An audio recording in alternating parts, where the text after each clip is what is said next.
Hello, good morning, and welcome to the Full Force News Burst live special. Yes, we are talking MCM London this morning, fresh and early. I've been up for a long time, just like I was all excited, anticipating, and all that kind of jazz. And then trying to find information for it was really hard. So, shout out to Grant on Twitter for posting loads of images early on from the GI Joe section of the panel. Hello and welcome to everyone in the chat as well. It's kicking off already. There were so many comments already before I started. I was like, wow, it's getting busy in there. Hello to everyone in the chat. Hope you're all doing well. Hope you're all, pumped after yesterday's Vamp reveal and everything. That was pretty cool, wasn't it? And just what I was going to say. Yeah, and of course, today's two reveals. Well, I say one's a reveal, isn't it, really? One's kind of like well, actually, they've both kind of been revealed previously already with Metalhead and Mutt and Junkyard. But promo shots and all that good stuff, and we actually see the figures as they are rather than renders. So, and Mutt and Junkyard, yes, we've already seen as a figure. Mutt and Junkyard's a funny one. It's like the only outlier in the most recent way that they reveal things. Like we've had, the name only, followed by the render, followed by the physical product, and then pre-order. With Mutt and Junkyard, it was like, here's the figure, here's the figure. And we'll do it. It's like just completely backwards. But anyway, lots of details to iron out as well today. But let's get stuck in to the images first, because I mean that's what we're all here for, isn't it? Yeah.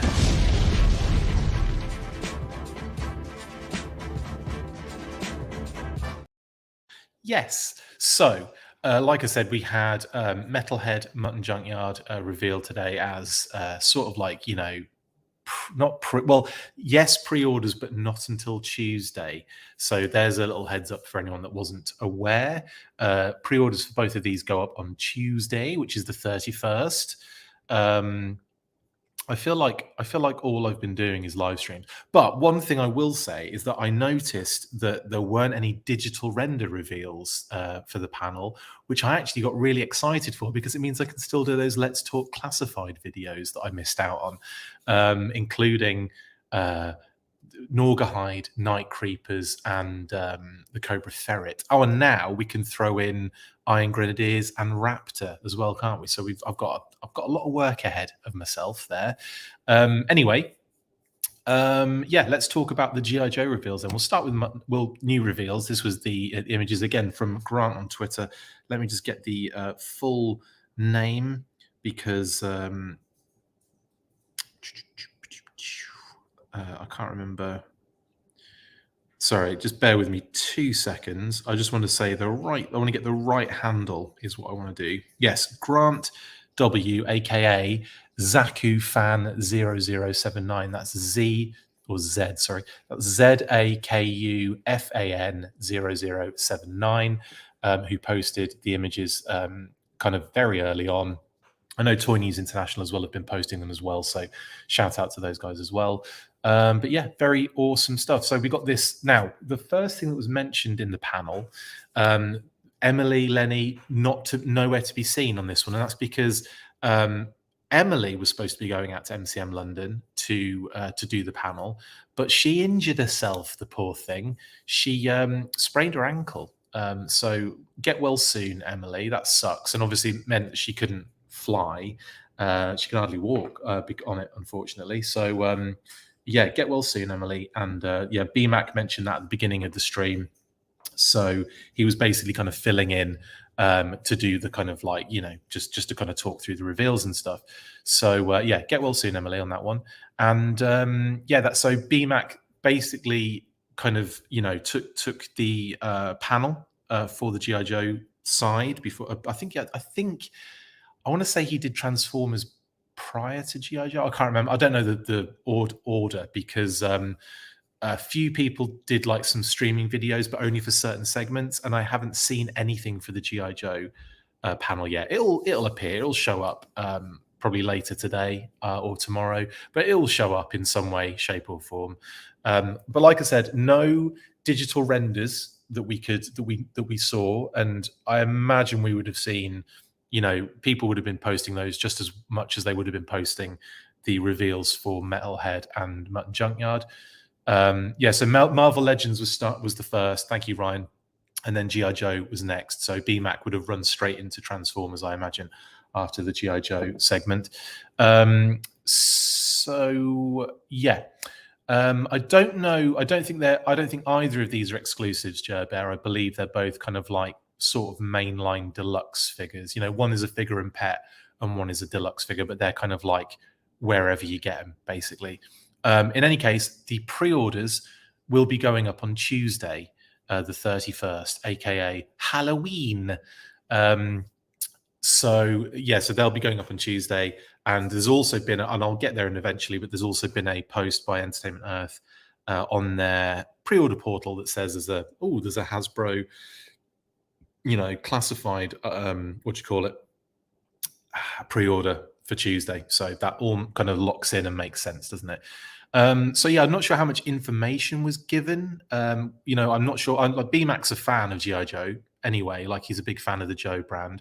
But obviously he's on the Transformers team. But I'm sure he would have been able to talk through the stuff. And obviously this wasn't first. I believe Metalhead was first. But let's just go through them, because obviously we've seen Mutt and Junkyard already, but these promo shots look great. Again, it looks like they're all kind of in and around that Golden Fleece Sunbow episode homage diorama at the moment. It's kind of like desert terrain with the pillars and everything like that. And Mutt and Junkyard are there as well, it would seem. But this is a really good shot of the two of them. Yeah, loving this. And again, Shooting the Galaxy does phenomenal work. And there's Mutt on his own with a knife, and that's not a knife. It is a knife, Chris. And he's got his helmet in his hand. I don't think we have prices for these, and we won't have prices until Tuesday. But I imagine Deluxe Metalhead will be $34.99, and I imagine Mutt and Junkyard will be whatever the price point. Snake Eyes and Timber and Crockmaster and Fiona, and I forget what it is now. Maybe $44.99 or 40-something 99. But anyway, that's that'll be the usual scenarios. Yeah, there'll be nothing to catch you out on that one. And also, I didn't really talk about it a great deal yesterday because it was before they went up for pre-order, but the $99.99 price point for the Vamp is actually pretty solid. I know it's a little bit more expensive elsewhere in the universe. I know in the UK, it's over 104 pounds in the UK, says Joe, and the 125 euros, I want to say, in like outside. So yeah, ouch on that one. But in terms of the US pricing, that's actually really good. And I know obviously it's, you know, people in Canada get a little bit screwed over with that one. The rest of the world suffers, unfortunately, with the bigger items. They suffer with the smaller items, I guess. But yeah, that's the price they go with, unfortunately. Scrap Iron is a figure in pet head, yeah. But yeah, like it is big markups outside the US, I think, personally. But if you're getting it in the United States, it is one hell of a good price that for the Vamp and Clutch. In any case, Mutt and Junkyard. And yeah, there's other things that will overlap with the Vamp, because they did do a kind of like a part of the panel was a little recap of yesterday's reveals with the Vamp and everything. So that's pretty cool. Yeah, $44.99 figure and pet. Thank you, Ryan. Yeah, so that will be probably Mutt and Junkyard scenario going on there. Yeah, so pretty much standard fare, honestly.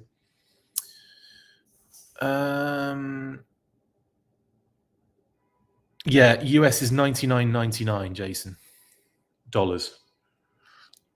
But then it's a little bit more than that when you take into consideration tax. And but if you're on like Pulse Premium, then it's free shipping. So it's actually a really pretty crazy price if you're getting stuff from Hasbro Pulse in the US. That kind of one-time payment of like, what is it, like $50 for the year is like extremely, like you make it back on like 2 shipments pretty much.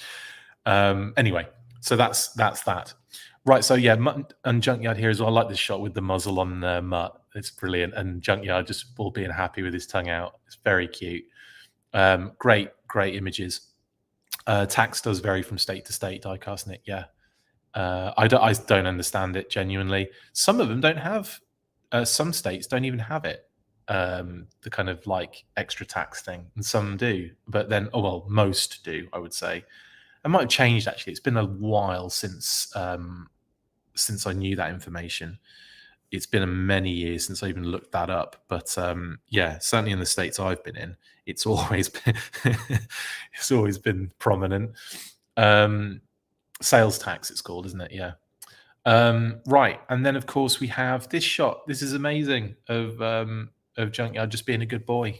So that's great. I love that they do these shots. If you remember this, the Timber, was it the reissue? Not the reissue, but the kind of Snake Eyes and Timber version 2, when that came out with Timber in all white, and he's kind of like scratching his ear. Absolutely adorable. I love that shot. It was brilliant. So yeah, I like that they do these kind of cutesy shots with the dogs. It's really fun. Anyone else worried about Metalhead and his pegs for the missiles getting worn down and lose their posability? I don't know, Jeffrey. I think they'll be pretty solid. I mean, there's so many figures previous to Metalhead that you could argue, you worry about certain things happening, but I haven't had it happen yet on some of those concerns. Obviously, there are general concerns like the backpack pegs in some figures. The wobbly weapons, there are issues, don't get me wrong, but in terms of like that, I think that'll be fine, honestly. Yeah, I think you'll be okay.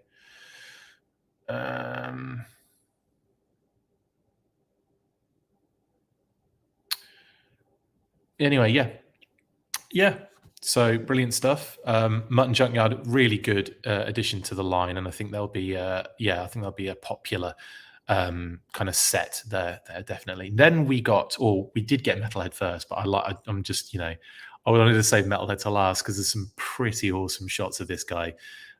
This shot here is brilliant as well, and like with the kind of flowing hair piece, I think is pretty cool, and also shows you some of the articulation on the kind of missile arms and stuff, which is pretty cool on his back. So that's pretty dope.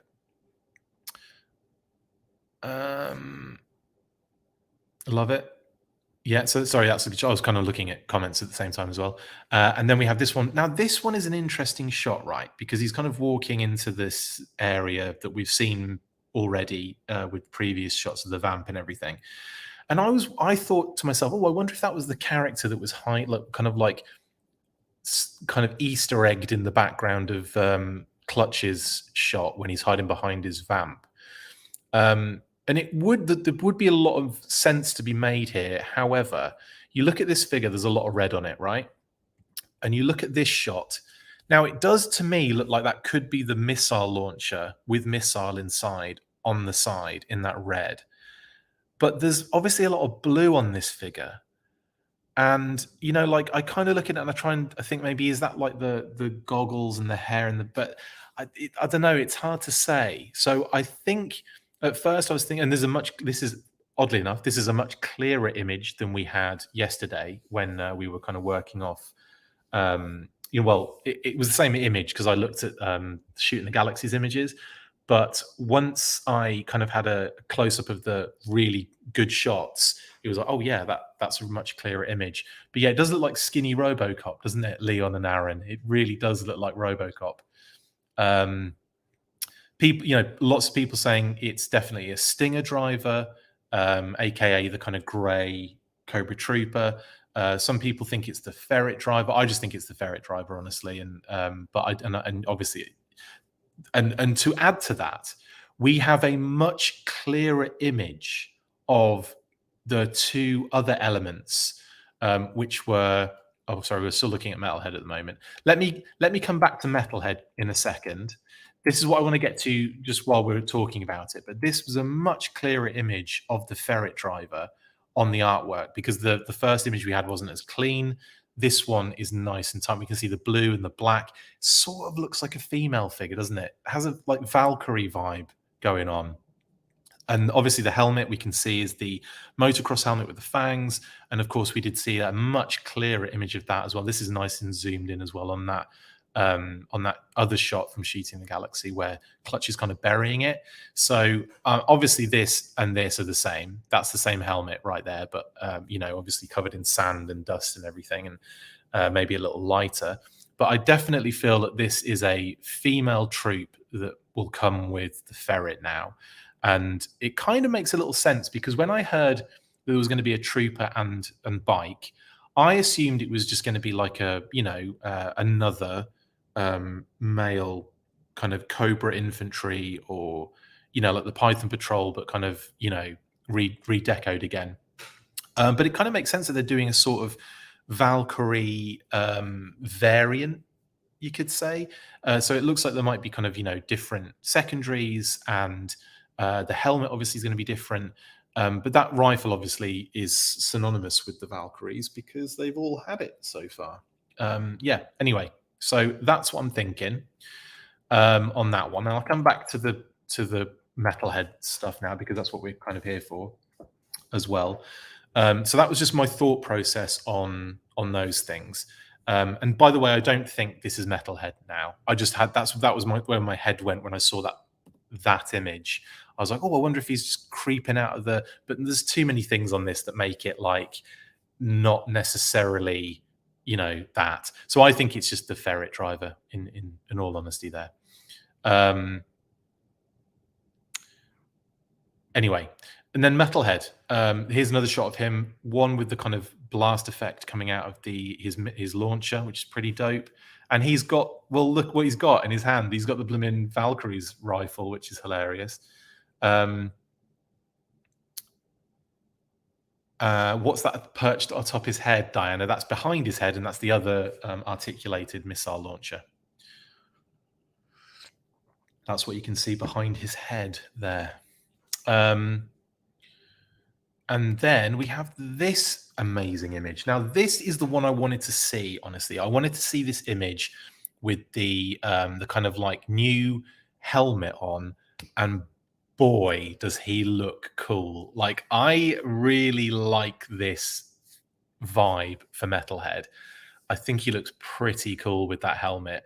I was interested, obviously, when we first saw the prototype pop up, I was informed that it was indeed a classified series piece, but it was on a figure that hadn't been revealed, etc. yet, and all this kind of stuff. And I was like, okay, cool.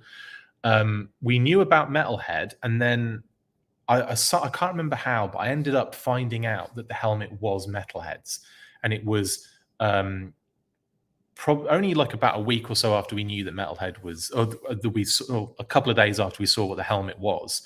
And so it was kind of like, no one is going to get this. Nobody is going to be able to say this is for Metalhead, because it was just so out there and like had no bearing on that previous helmet whatsoever, other than maybe the dome-ish kind of shape. But like, even so, I mean, that's a stretch.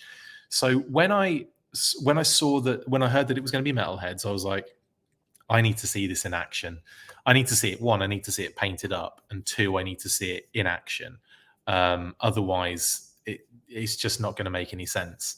And lo and behold, they've posted this image, and I'm like, okay, yeah, it makes perfect sense. It looks amazing. Even the render didn't really give me like a good idea of what to expect. And I should have done a little Photoshop just to see what it looked like on the render. But I'm kind of glad I didn't, because this just looks dope. And yeah, I really, really do like that helmet with this figure way more than I would have liked that kind of vintage dome accessory type helmet, which I will admit looks really bone on that figure. But like, I much prefer having a Metalhead without that helmet, honestly, when kind of kitting him up, and the vintage figure. So yeah, awesome stuff. That's Metalhead. What is an annoying and really annoying is I won't be able to do my Let's Talk Classified Metalhead video, because they did the name only reveal, and then about 25 seconds later they revealed the digital render. So it was like, kind of shot me in the balls there, so I didn't do that. I'm also going to just kind of keep an eye on on like Hasbro's page, Hasbro Pulse's page, just in case they post cleaner images, because this always happens. I left it as late as I could. I kept leaving it a little bit later and later, and I was like, I'll hold off just in case they post some like official images. But now I'm thinking, well, maybe they won't, and maybe they'll wait until the pre-orders go up on Tuesday, and this is just going to be like a reveal sort of thing. Sometimes we'll get emails from Hasbro with the materials, like the kind of official. I say sometimes, usually after every event, they will do an email that goes out that has all of the official information, the official photos, kind of like in a file, like a Dropbox thing, and we'll be able to kind of like promo ourselves and use the images and all that kind of stuff, right? Obviously nothing like that has popped up just yet, but I just know what's going to happen. We'll finish the stream and it'll be like, here's all the official images, and I'll just be like, but at least we've talked about it, and at least we'll get to post everything after the fact, so that's cool. Anyway, so I think Metalhead looks phenomenal, and I'm really kind of blown away by this kind of design and everything. I think they did really well with this particular figure. And now we've got like I suppose, yeah, Ed, we do have kind of like two sort of Destro related missile specialists, don't we? Figure Six Pack said it, yeah, Metalhead versus Scrap Iron, competition for Destro's missile specialist. Yeah, brilliant. And sorry, I thought Ed had said that. No, Ed was talking about something following that. That's cool. But yeah, there is that aspect, isn't there? We do have Scrap Iron right here. There he is. Similar kind of vibes to them as well, I guess, based on almost like a there's definitely similar vibes there with Scrap Iron and Metalhead in terms of their get-up and their deco and stuff. It's just that Scrap Iron doesn't wear his missile launchers. Anyway, yeah, Backblast is a good shout, Leon.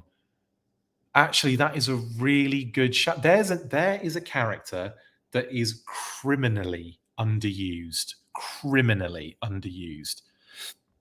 Like, what have we seen from Backblast? Like, one figure and then his name incorrectly used in a modern O-ring reissue, right? Didn't they call Backblast?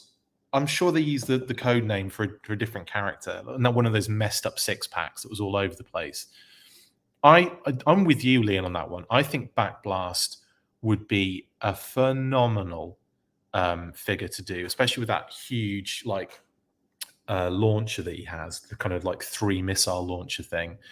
But then also, like the knife that goes in the shoulder, in the bicep sheath. The what was it? Go Army on his shirt. The helmet would be cool. I don't know. There'd be so much. Backblast would be great. Oh, you're 93 as well. Yeah, sorry, there was a Backblast in 93, wasn't there? Totally. Yeah, Salvo is another one. Zap would be great, actually. I think I've got a funny feeling we'll see Zap in a similar way that we've seen Rock and Roll, like sort of kind of. They may even kind of carry on a little bit of a theme with Rock and Roll going into Zap, possibly, and then obviously do them as retro figures later. Fast Draw, 100% Fast Draw is another solid one. I would love to see Zap from his Sonic Fighters design. I think that would be pretty phenomenal, actually, with that massive tank backpack. Still love that thing, man. That Zap is wicked. Yeah, there's a lot of really cool, amazing, what's the word? Kind of like foils for both Scrap Iron and Metalhead. Obviously, Bazooka has been done now a couple of times, but I definitely feel like someone like, Fast Draw would, against Scrap Iron, would be, against Metalhead, would be like the perfect kind of combination. Sonic Fighter Zap is Clark Gable. He really has that vibe, Leon. Yeah. I believe they used Fast Blast name instead, says Joe. Let me see what I'm talking about on that one. I'm sure there's a Backblast figure in like one of the reissue O-rings. And I just want to get my information correct because, yeah, it was. It was Avalanche. So there was obviously Backblast in 1989, Backblast Redeco in 93, with different arms, I want to say, because he lost his shoulder thing. So yeah, it was basically the same figure, but with different arms repainted in like kind of green, like off what, like a white that's got a hint of green in it, and then like a brown shirt and green and stuff. There's a Backblast in 2004 as well, so I missed that one out. That's version 3. So thank you, Yojo. It's always nice to be able to reference this. Yeah, there was one in 2004 as well, and that was that with a vehicle? Yeah, the Neutralizer, Valor versus Venom Wave. Again, that feels like it was just a what do you call it? Like a name use rather than an actual character. But I do think he has. Does he have the same name? Edward. Hang on. Edward Menninger. Edward J. Menninger. I do believe that is regular Backblast's name as well. Yes. Yeah, so it is the same character. But in terms of the design, completely different. Doesn't even have a tash. And then they did Backblast version 4 in 2005, which was effectively an Avalanche repaint. Looked nothing like, it wasn't supposed to, it just didn't make any sense, that set. It was all over the place, I want to say. There was a few packs like that where the reissue O-ring sets were just all over the place. But yeah, there was a Backblast, as I expected. I was just talking about. Yeah, it was the one that had Frostbite, Mirage, Stalker, Short Fuse, and Snake Eyes in the set as well. Yeah, it was the Valor versus Venom Winter Operations, and they just randomly gave Avalanche, because I mean, why not? It should have been Avalanche. I guess they couldn't use Avalanche, but they used Backblast instead. It just makes no sense. I've missed loads of comments, sorry, while I was talking about that. Aaron, funny story. So Topside came with middle missiles also, you think? Yes, but funny story about Topside. I've met, and we, I don't know how much detail to go in here, but I'll just say that we have contact with Topside, the human inspiration. So the file name, if you go to the figure and look at the file name, I know that man. And we met, we talked about it, and it just happened to come up, and I was like, what? And he basically said, yeah, when my friend who worked at Hasbro basically put a load of file names into the G.I. Joe line around that time that were Topside and a bunch of others as well, and all of his friends basically. And so he basically said, yeah, I'm a G.I. Joe. And I was like, that's amazing. So yeah, I met that man, and it's really cool. So I might be able to give you more information about that in the future, because I'll be talking to the man who was at Hasbro at the time who did that with the file names. Alex Russo is his name. And when we'd be hoping to be reaching out to him to do an interview talking about his time at Hasbro when he was a brand writer at Hasbro, in that kind of G.I. Joe period. So I think it'll be a fun and interesting chat we can have with him. But yeah, we'll be reaching out very soon on that one. Anyway, it's just funny that you mentioned Topside, honestly. And yeah, you were talking missiles, totally, Aaron. Yep. Do I remember the Dress Blues Gung Ho? Absolutely. I love that figure, Ben. I had that figure as a kid because my friend Sean, Riz, we used to call him, Sean Risley, he lived like just over the road from me, through like, there was like my house and then a block of flats and then his house. So like we would just go run past the block of flats every time to go see each other and hang out. And he went on a shopping trip with his dad one day, and they just happened to buy. They were getting some stuff, and he wanted to buy him. He bought a toy while he was out there, a G.I. Joe figure, I think it was, and he bought me one as a present, and it was Gung Ho in the Marine Blues, and I was just like, blown away. I was like, thank you so much. Like, yeah, I'm forever indebted to Sean, to Riz, for that. But he also was the one in our neighborhood who had the Tomahawk. So we love that vehicle. So we'd bring all our toys around, and or he'd bring it over, and we'd just pull all our GI Joe or Action Force and GI Joe figures together and just have an absolute blast. It was amazing.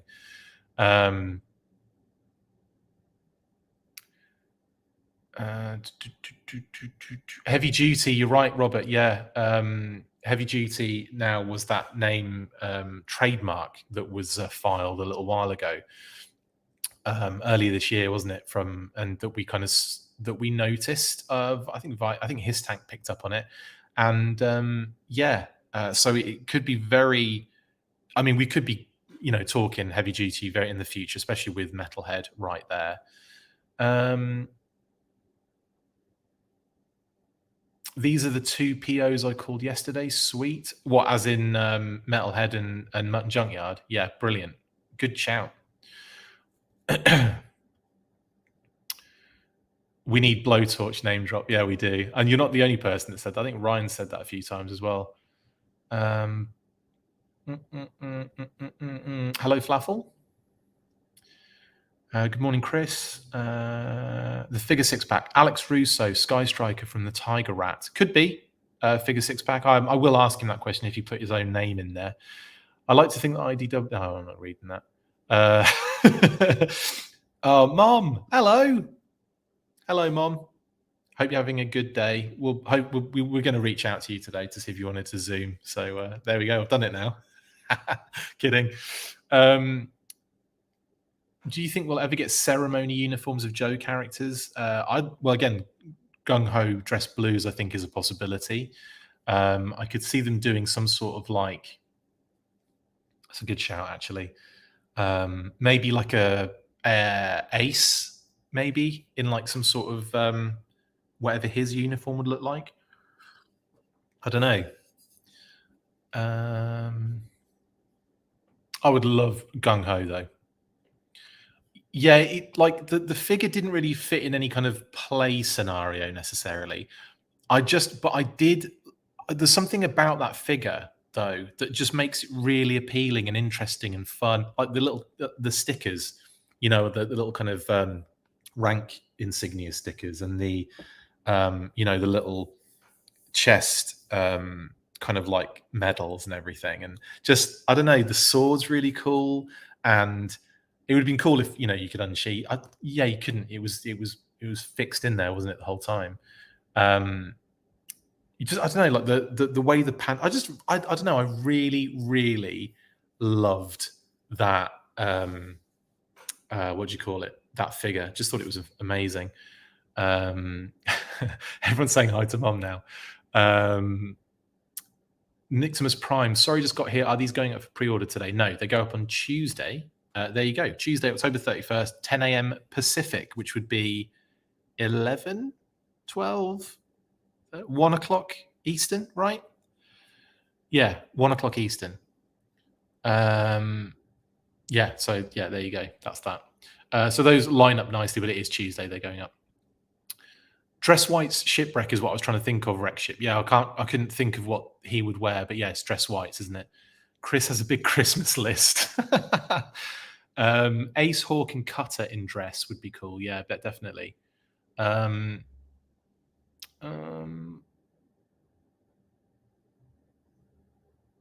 That's a good shout, Michael. Yeah, the 60th could do dress uniforms. Absolutely. Admiral Keelhaul, General Hawk would need to be done. Yeah, totally, Jeffrey. I like that. Yeah. So that is that. And then obviously I added these images in at the end just to kind of go over them one more time, but we've already touched on this. But it's nice to see that kind of ferret a lot clearer here as well. And again, I wouldn't take just that image as, it's an interesting angle. I think we're missing like certain like details, or what's the word? What's the word? Like structural details that we're missing. It makes it look a little bit kind of odd, but I think it's probably going to be just like the original. You've got the the kind of side, kind of huge red side cannon on there as well. And that what is effectively a very, on the original was that kind of squidgy rubber seat kind of panel section. So yeah. But it does look like it's going to be a kind of sort of female looking figure that comes with the vehicle. But yeah, I'm really excited. I mean, I'm excited to see when they're going to reveal this stuff, because I feel like we won't necessarily have anything now for the rest of the year. I went back and had a look at if there was any kind of, like fan first kind of stream or something last year, but they changed that. They change that pattern quite often. I don't necessarily see them doing a reveals kind of like event until maybe the new year. Excuse me, until the new year now. Do you know what I mean? So I'm kind of thinking that it'll probably be like January time, or maybe, like last year, they kept getting pushed to like February, but I think they were trying to give a bit of space. So it might happen again because of the crunch and all of the figures that have been kind of crammed into the year. They may be looking at giving us a bit of breathing space again to kind of catch up, possibly. Jason says Footloose has been grossly overlooked in my honest opinion. And to be honest, mate, I've talked about him before. I would have Footloose in a heartbeat, and I think he's probably gonna turn up. We'll probably see him. I could see him turning up, no problem. And also, because you've got the Mad Marauders. So again, I think, you're probably going to see Footloose. And then just the helmet again, which I think is really cool. Anyway, I'm going to leave it on this image for now while we continue talking a little bit.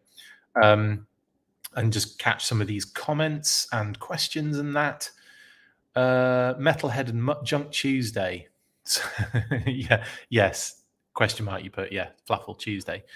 Ryan said they had plans for October Guard and it's on hold due to the real world. Yeah, they did actually. They had a really cool specific figure that they were going to do that I just was like, I can't say anything about it because they may release it in the future depending on what happens. But it just blew my mind, honestly. So it might be one of those things that kind of pops out later on, or maybe in like some sort of other, thing where they talk about, maybe it's something they can talk about in an interview in the future. So I'll leave it until then. But yeah, they had some cool plans for that.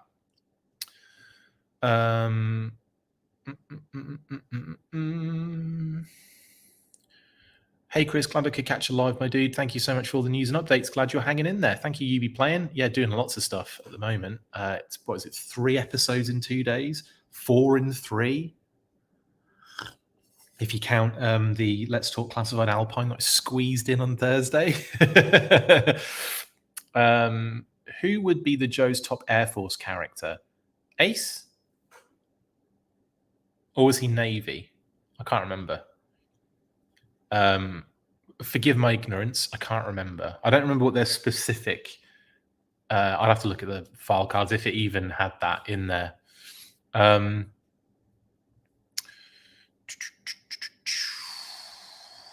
What are you saying, Diana, in response to? Oh, okay, I see. Mail away ferret colors. There we go. It's maybe they're pretty close, aren't they, Justin? In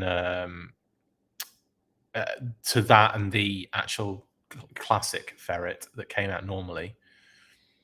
The red guns look out of place in this more realistic military line. Yeah, you might find they tone that down a touch, but I don't know. It's a ferret. It's going to be difficult not to look a little bit crazy, and I kind of want it to be blue and red, honestly. Cheers. My Boba Fett corksicle. These are crazy. I've got this one, which is like a cup metal one, and then I've got 2 others which are like the mid-size kind of like water bottle, and then the big one with the straw thing on it. So they're well good. Yeah, I'd love to see Footloose. I'd love to see Footloose's Mad Marauders. Is there a stinger driver in the Vamp promotional shots? Are you talking about that? You know, it could be, but I'm still thinking it's the ferret driver at the moment, mainly because a stinger, as much as it's pretty obviously going to happen, and maybe even next year, they like to do their Easter eggs with a short time frame. So we were supposed to have the Python Crimson Guard a lot quicker than we did. But it was shown off very briefly, very kind of like, just about in Bazooka's artwork and promotional images. And because of the kind of way that was all knocked about, it kind of did feel like it was a long period of time between we had that figure leaked way before we had it in hand, which is crazy. But in terms of the Arctic Bat, for example, that was an Easter egg, but then it was revealed on an interview shortly afterwards on our show, which is pretty cool to get that exclusive, and as something that was definitely happening. And then we got the the pre-order for it on the next live event. So I'd have to say that yes, it could very well be the Stinger driver, especially with that link to the Vamp, and especially considering it's almost certainly going to happen. And it's one of those repaints that you could argue you could see a lot sooner. It makes more sense to me to have a Stinger and a Vamp out very close to each other than a Ram and a Tiger Ram, for example. Because a Tiger Ram repaint, as cool as it is, it's almost like, well, we just had the Ram. I know they were separated quite, again, like a distance. But with the Stinger and a Vamp, you'd get away with it because it is a repaint, but it's also a retool, and you get a different figure. And there's lots that go into that make it more palatable than a straight up repaint, if you know what I mean. So yeah, I could see it being a Stinger driver, but I still think it's probably just the ferret driver, because the ferret, by all accounts, looks like it's very close to being revealed or shown off, or whatever. You never know. We could get the ferret and the Stinger at the same time. You never know. Anyway, a Night Creeper is coming, Diana. We know a Night Creeper is coming. They name dropped it. Was it on the last live event? So Night Creeper, Norgahide, and Cobra Ferret were all name dropped. So yeah, Night Creeper is coming. Hasbro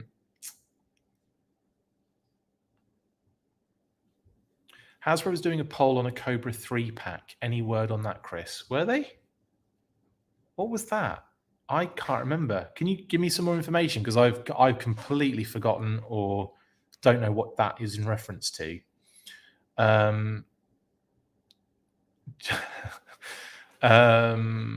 Oh yeah, okay. So since G.I. Joe Day is February the 1st, I believe that is when they will launch the 60th anniversary line. I think February 1st is the official anniversary of the toy line launch.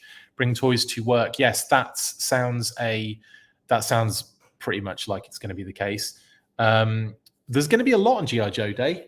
Super 7 are doing something for G.I. Joe Day. If you watched my interview with Brian Flynn, he mentioned there are going to be some reveals for G.I. Joe Day by Super 7 in the Ultimates line. So that's exciting. Very exciting to see what that is as well. Ace's Air Force, pretty sure. Okay, cool. Chris, HasLab Rattler next, ? What do you know or can share? So know nothing about the next HasLab. I would be like, just from a purely speculative point of view, I'm pretty sure they're going to do another HasLab in the future. What is that going to be? Well, the big money has switched. My original thought process before SDCC, I think it was that I fully expected the Thunder Machine to be next. Then Lenny mentioned something in an interview, in fact, a couple of times over the SDCCC period, where he mentioned that was too small a vehicle to do, and for a HasLab. And I was like, okay, interesting. And then that obviously opened the door. And we knew the vamp was coming at that stage. We knew that there were other, kind of things in the melting pot at that stage. So I was kind of like, oh, okay, so he's seeing it kind of like in the same sphere as a vamp, which is awesome. That's great. I'm happy that we'll, probably get a Thunder Machine in the future, from like, in a similar way that we've got the vamp. So then my mind went, okay, well, in other interviews that are probably in the same interview as well, he mentioned that Rattler would be a good one because, or they tend to like to do the planes or those kind of things because you can angle them on the stands to take up less space and all this kind of stuff. So I was like, okay, that's an interesting point of view. So Rattler came up a few times, and the fact that it's gone Cobra, G.I. Joe, it looks like it might go back to Cobra, and they might do that with HasLabs in the future. It might just be like Cobra, G.I. Joe, Cobra, G.I. Joe, which kind of makes sense. And if you're releasing kind of these kind of mid-range and smaller vehicles in and around that, then you're building up quite a vehicle collection in the classified series. I think we counted yesterday at 11 currently. I'll go through them again. Coil Cycle, Ram, Tiger Ram. So I have said it twice. Destro's, Serpentor's Air Chariot, the Trouble Bubble, the Python Trouble Bubble,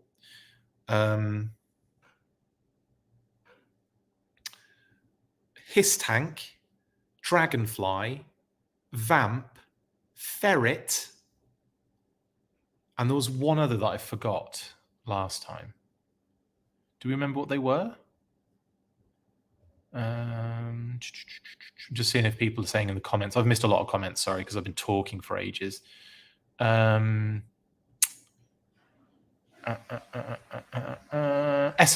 11. Yeah, thank you, Ryan. I keep forgetting the SMS.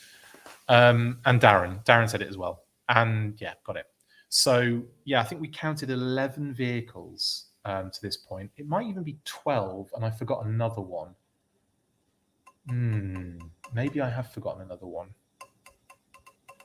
But in any case, I did say the Ferret, didn't I? I think I did. In any case, yeah, it looks like, I mean, that's a lot of vehicles in the line, isn't it? 11 vehicles. It's crazy that we'll have that by next year.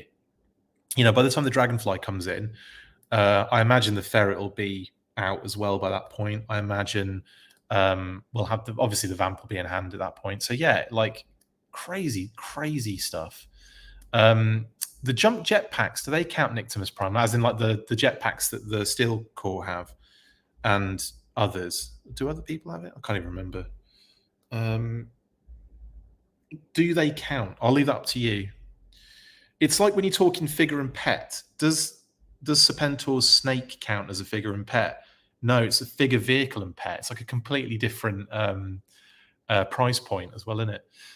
Road Total, the line is over. I love that mindset. In any case, so coming back to HasLab, so it kind of leaves you with something like, like Rattler was a high option, I think, because it's a kind of smaller plane than like the Night Raven, which is super long.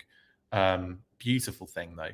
But like a Night Raven or a Rattler, I don't know. If you go in that direction anyway, at what point? What does it matter at that point? Like a little bit of length. Do you know what I mean? Kitty said. So I'd say that, yeah, I think a Rattler, though, is probably more likely in that sense. But then also, and it's been mentioned a couple of times here, a few people have said it, the Moray is a good shout. And the Moray would be bloody gorgeous. It would be huge as well, but like in kind of the same way that the vehicles we've had so far have been that size. I personally still think a Warthog would be amazing, and I know it would be massive, but I've let go of the whole Eagle Hawk Tomahawk thing, right? If that would be a huge vehicle.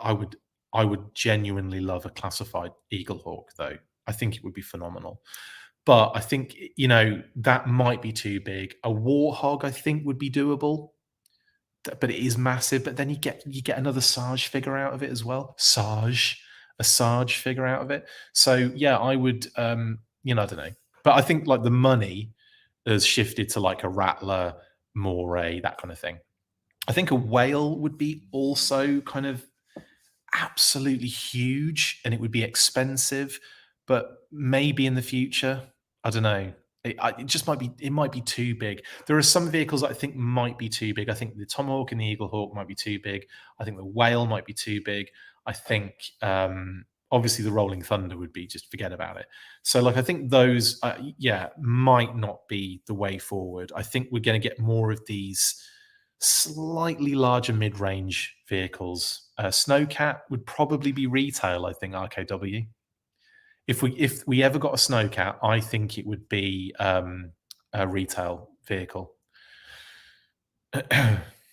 Anyway, and it's funny when you go through the vintage vehicle kind of stuff. When you go through it, you start to realize, there's not really that many options they can do practically. I don't think the whale. I don't think the whale's off the table either, Darren. I think it might be too big, genuinely, to really get right. I would love 100% think. I would 100% be down for a Tomahawk and a whale. 100%. You know, I would be. I'm just trying to think from their perspective. You know, what their kind of limitations they think they have, or the limitations they know they have. Armadillo with heavy metal, but that would be retail, 100%. That armadillo is so it would be easily done at a smaller size. Is that RoboCop? Says Matt. It could be. A lot of people have said that. How do we not have a claw at this point? It's crazy. That is a good point, actually. Yeah, very good point. I'm actually going to come out of this because this is a very confusing image to be sitting on when we've just been talking about Metalhead and Mutt and Junkyard. So let's I'm going to just transition just to my face, if that's all right.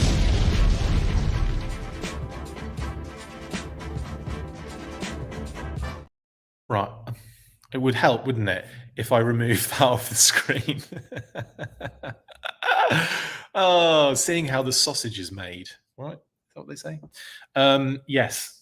Ed says Ore Striker's coming in 2025. I'm calling it now. Ore Striker is definitely one they could do at retail now, isn't it? And that's one that you just have to expect. Like, how have we not had an Ore Striker? Considering like there was the kind of model kit one that's kind of out there in that black color. Was it Flame Toys? I think it's Flame Toys. So I think an Ore Striker is more than doable, and it's got to be retail. Got to be. I think the Fang could easily be done at a retail kind of box size. That kind of that price point. And who else? What are we saying? I'd love to see a modular G.I. Joe base sold in separate sections, says Joe. Yes, modular G.I. Joe base would be cool. I'd like to see, I don't know, little Dio play sets would be kind of fun, like coming back to kind of the Checkpoint Alpha and the like all of those little kind of sets just to kind of build and create little dioramas would be fun. I'd really be into that in a big way. It's funny you should say Skyhawk. Bring toys to work. Check this out. So, massive shout out to Ryan and Molly, or Ryan Meltzer, and Molly as well. I went to Ohio recently, and they gifted me this. Bear with me. It's just out of reach.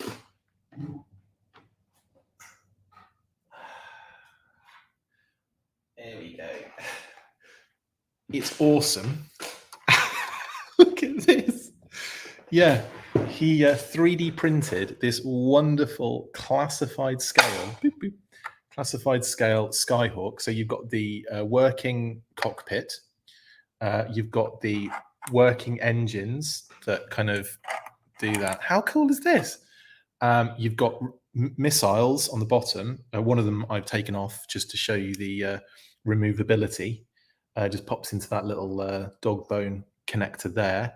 And you've got the moving articulated guns underneath as well, which don't come out of this section. They're like locked in. So that's really neat as well, isn't it? How amazing is that? So thanks to Ryan. I didn't give you a shout out on the, well, I did give you a shout out for this on the weekly, but the Freakly that was yesterday, but I didn't like, you know, show it off or anything. I have an image of it. Hang on. There we go.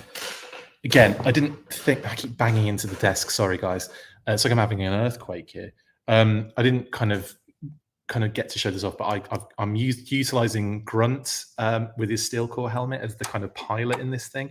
Look at the details inside, actually.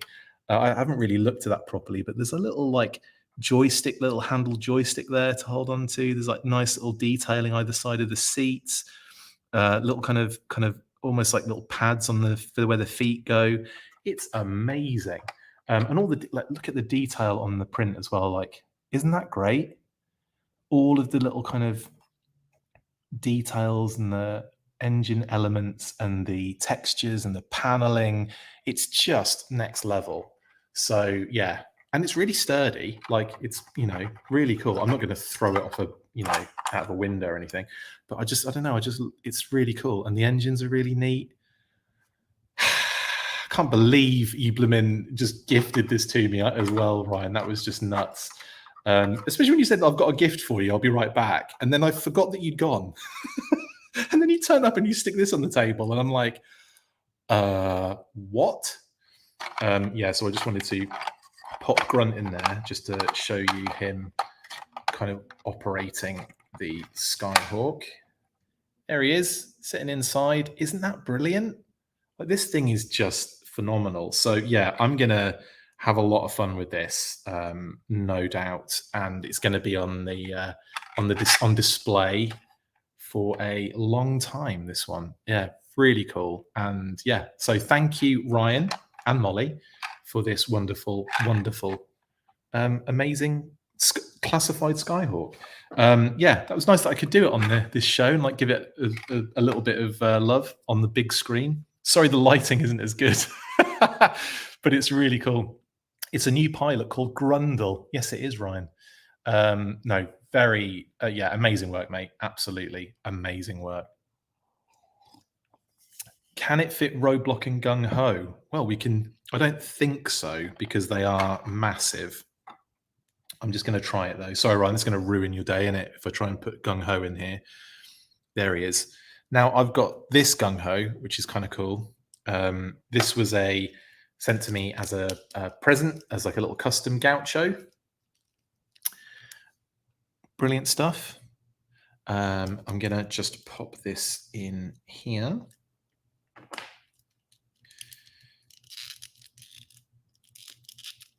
Let's see if he fits.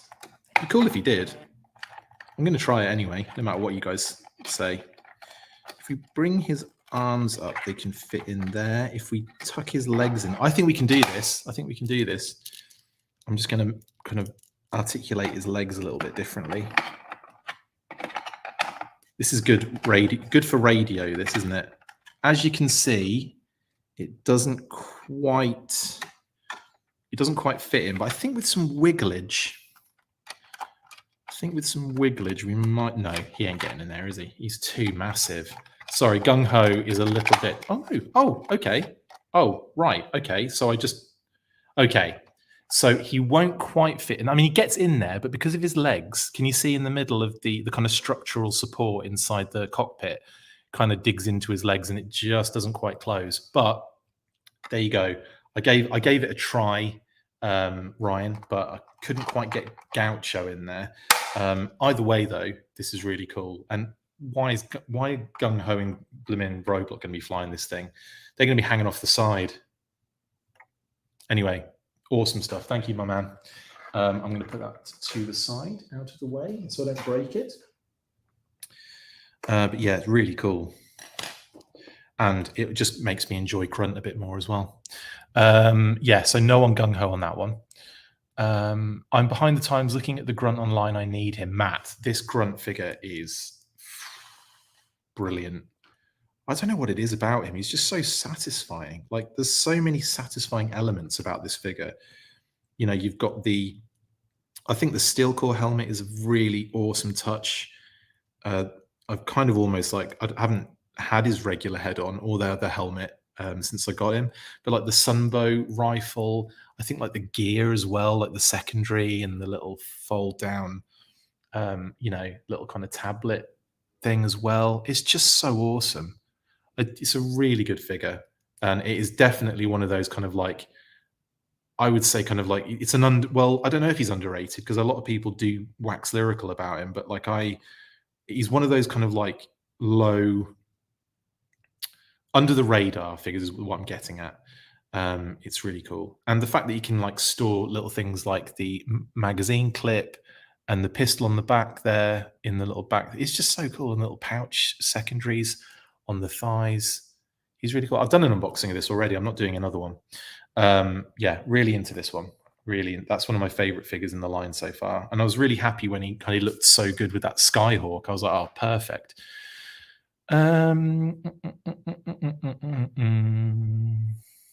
I've missed a lot of comments. Yeah, they can ride on the skis. Absolutely, Matt. That's what I'm going to do. Yeah, it's no one gung-ho getting in there.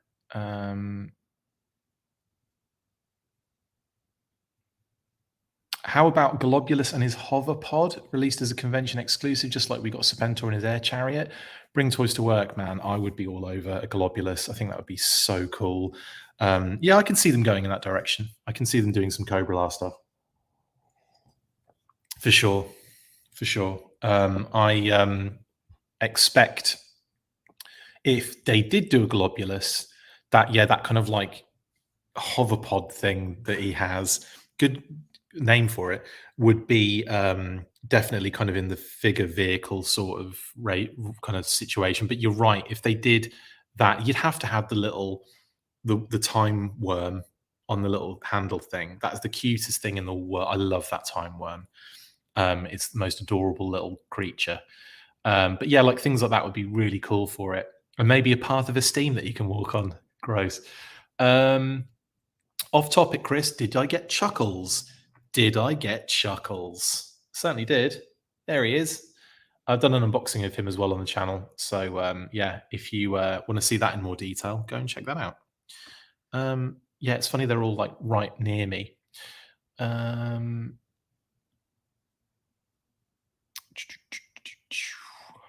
Right, I think that's it. I'd take Cobra La for sure. Needs a Falcon Glider version of Grunt. Oh yeah, the figure 6-pack. Yeah, I think we'll get reissues of that. We'll probably get a tan Grunt, but like it will be Desert Ops or something. But that'll be the hint. That'll be the way you get him, if you know what I mean. But it'd be cool if they did do a glider as well. Those gliders are really fun. Is a solid steel core guy, big time, Diana. I want to see the Slugger tank come out with Thunder. Joe, that is a great shout. Slugger and Thunder would be really cool classified figures. Would the Slugger be too big? I mean, would it be HasLab territory? In which case, is that iconic enough to really do with a HasLab? Just a question I'm putting out there. If you like, it could be that it's probably a good size for retail, though. I don't know. Maybe.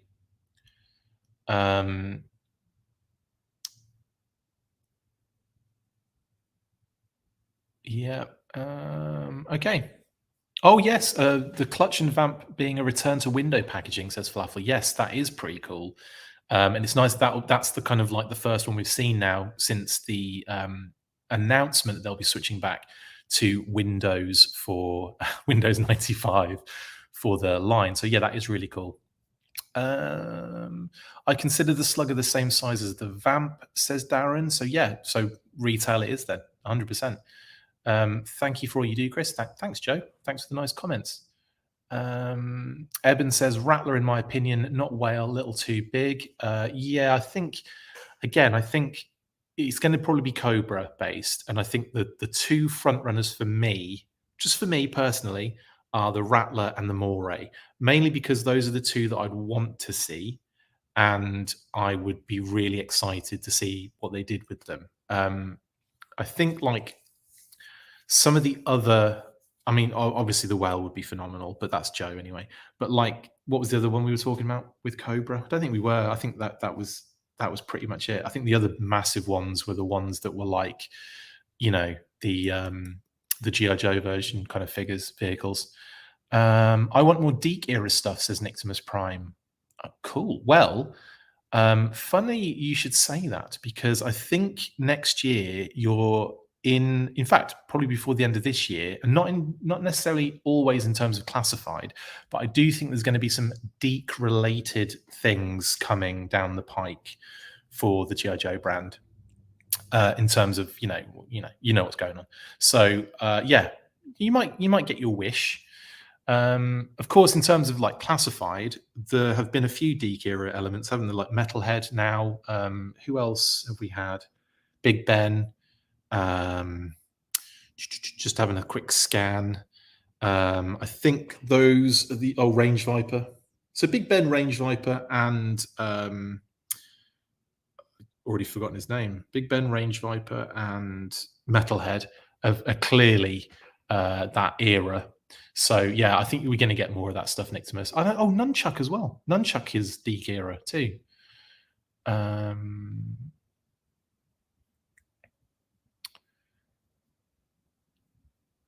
What's the dollar amount considered too much for a retail versus HasLab? So I think you look at HasLab, it's going to be in the 200 plus kind of variety, isn't it? What was the his tank? Was that under $200? I can't remember. I think it might have been. I think it really just comes down to what they can do. I'm surprised they could do all of that with the Vamp, honestly. I thought so like I said, we knew about the Vamp was coming. We knew it was coming with Clutch, and we knew the price point.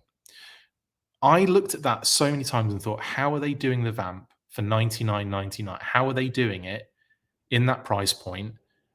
It must be a literal shell of a vehicle that the figure sits in. Like, it just must be just a really basic ass car with him in it. Kind of, with that very few features. The fact that we get the reveal the other day and they're going through all the features and it's just like bang, bang, bang. It's just like, what? This thing is insane. Like, there's so many little touches and additions and extras. And I was just like, yeah, this is, obviously there's no working electronics or anything, but that's HasLab level. So I was like amazed, honestly, at that. Stun is a good shout, actually, Justin, but maybe that might be too small for the next HasLab. And they'll never do two vehicles for a HasLab. A lot of people were saying they should have done the Vamp and the Hiss for a HasLab, but hell no. It would have been ridiculous. What we've got instead is an amazing Hiss tank for a HasLab that people were very satisfied with, including all of the stuff it comes with, and a retail Vamp and Clutch that look phenomenal and come in under just under $100. But until you pay tax and everything. So yeah, incredible stuff, honestly, on that one. But I think the Stun is a good shout for a vehicle that it might be on the cusp there. John, is it 300? Yeah, 300. Okay. I would say that they'll probably do retail vehicles up to about 150. I can't. It just seems too much beyond that. Plus, maybe we're looking at a price point spot here for $99.99 that they'll probably utilize for that mid-range size kind of vehicle down the line now. The Stinger would fit that, I think. The Tiger Sting, obviously. As long as they didn't put the wrong price on it, like they did the Python Trouble Bubble, the Python Stinger as well. So I think maybe the Stun might be too much for that. Who knows? They might be able to do it. They've done some amazing things in this line so far. I personally would love to see. Some sort of diorama HQ situation is what I would. Yeah. His was 300 is what people are saying. Yeah, 299. Thank you, guys. So yeah, I think what we're seeing here is we're seeing a price point creation. So with the Vamp, you're going to be looking at other vehicles that fit that mold. Obviously, ones that are the same, base vehicle, like we just mentioned, but then other vehicles that are in that kind of mid-range size that they probably can squeeze out yeah, I think it's probably going to be in that kind of situation. Are they going to be a little bit looser on that and have, like, you know, if they do a stun, for example, is that going to be one over $100? If they do, what were the other ones that we were talking about? The Slugger, is that slightly too big? Yeah, the Havoc is too big, but the Havoc could be a HasLab Flaffle, definitely. I think the Havoc could be there after the next Cobra one. I think that's very possible. Pack Rats is too small. They'd be like, you could do a set of Pack Rats, and that would be a price point of its own, I think. Or it might even, you might be able to get away with a Pack Rat with a figure at a smaller price point, like a figure pet, as we've seen with Scrap Iron. I think you could do the 3 different Pack Rats with 3 different figures that come with it. I think that would be really cool, honestly. Battlefield accessories would be awesome. They really would.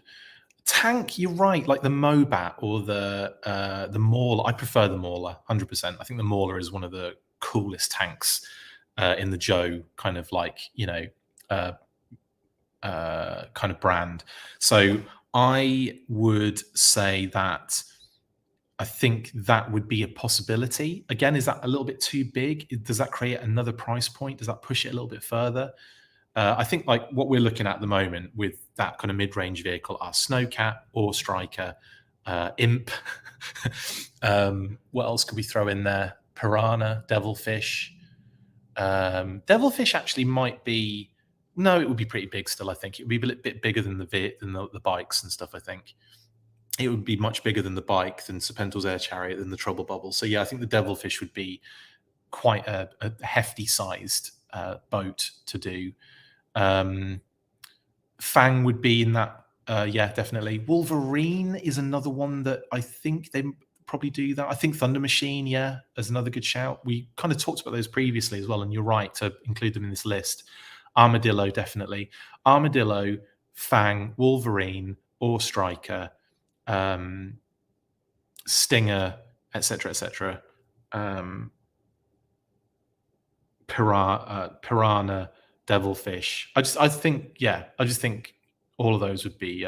Shark is a good shout, actually. Yeah. Yes. Outside bet, I'd take a Stella Stiletto, says Leon. Yeah, that's a good shout. The Maggot is a little bit large there, Jeffrey, right?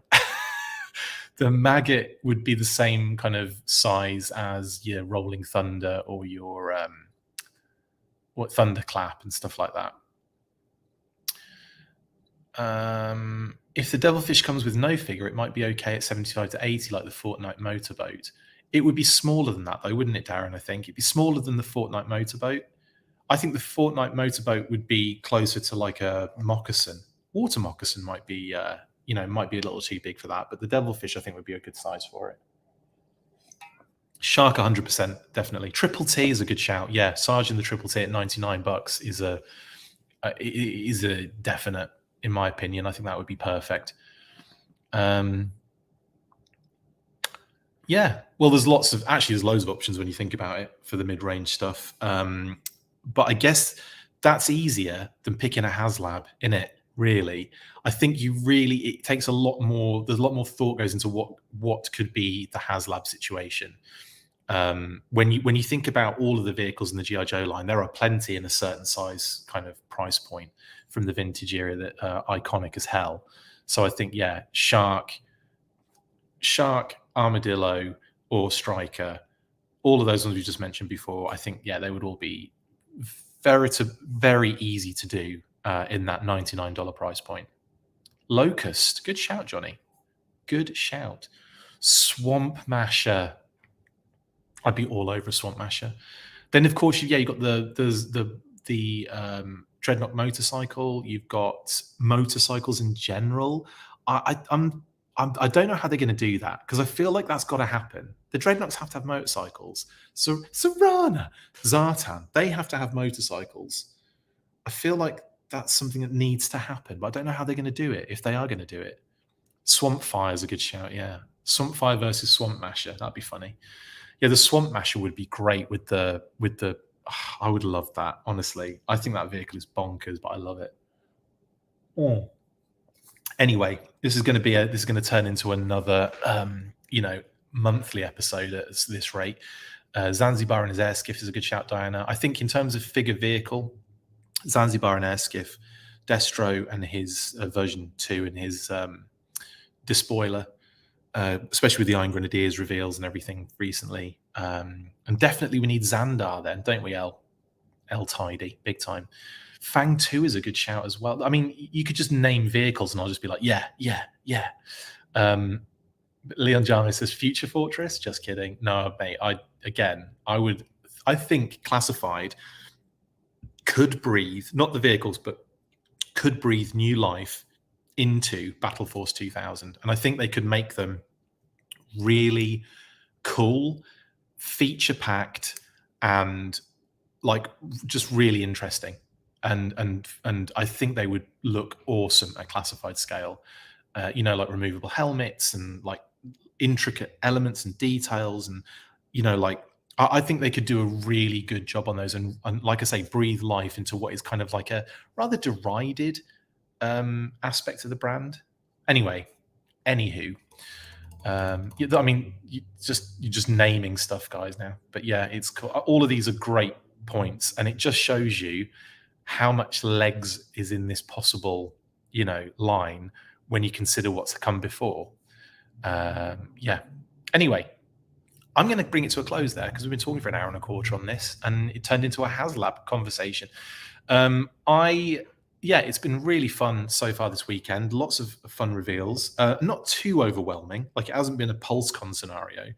What was it? 3 pre-orders, basically. I know they're more expensive pre-orders, but they have been it's been a lot about quality over quantity the last couple of days, which is great. So 1027, we saw the Vamp and Clutch, and very excited about that. Plus all of the different homages in Shooting the Galaxy's images and stuff, and the box art and everything brings up some interesting conversation points for the next couple of weeks.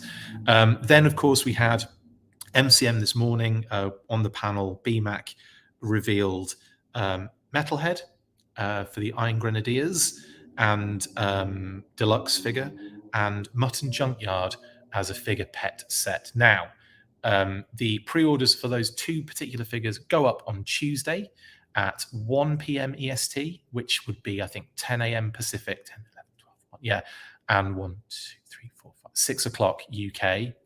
And I'm not going to give all the time zones in the world, but you can get it from one of those. I think you'll be able to get your time limit correct. So excited to see all of that. It's been fun, and can't wait for the next thing. Now, in terms of content coming up for you guys, I have a lot of work to do on Let's Talk Classified figures. Now, thanks to the fact we haven't had any render reveals that I know of, someone in the comments could let me know if that is the case. But in any case, we've got all those to talk about. So it's going to be we've got next up is Night Creepers. I'm working on that as we speak because I got all excited this morning when I noticed there weren't any renders.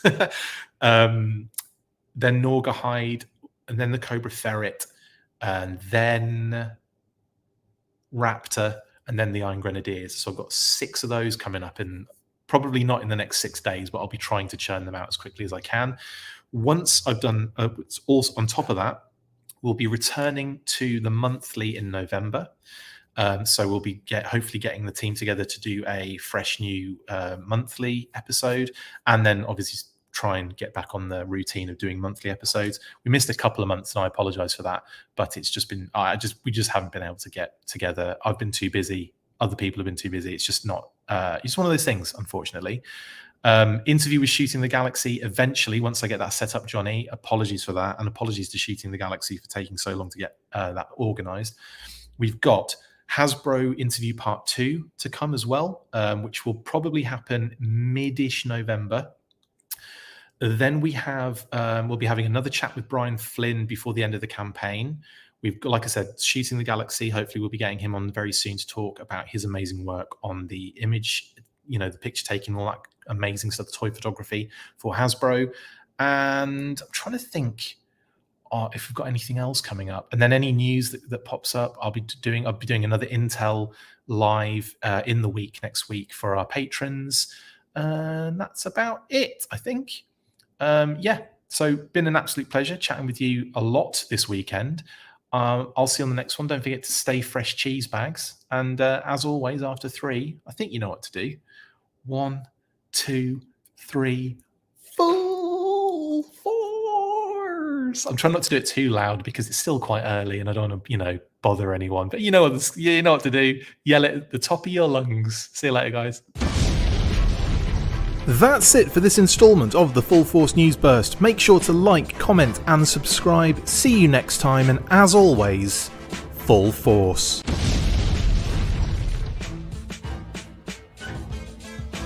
Make sure you get involved with the discussion by liking, sharing and commenting on these videos, and as always you can keep up with the show after listening by following on Twitter @TheFullForce, liking the Facebook page facebook.com/TheFullForce, and if you would like to contact the show you can message us on either of those platforms with feedback and questions. We also have a Patreon page, so if you want to show your support for the show, see your name up in lights on these videos, or enjoy exclusive bonus content, then check out patreon.com/TheFullForce podcast, or click on the link on any of the posts this podcast appears in. Full Force.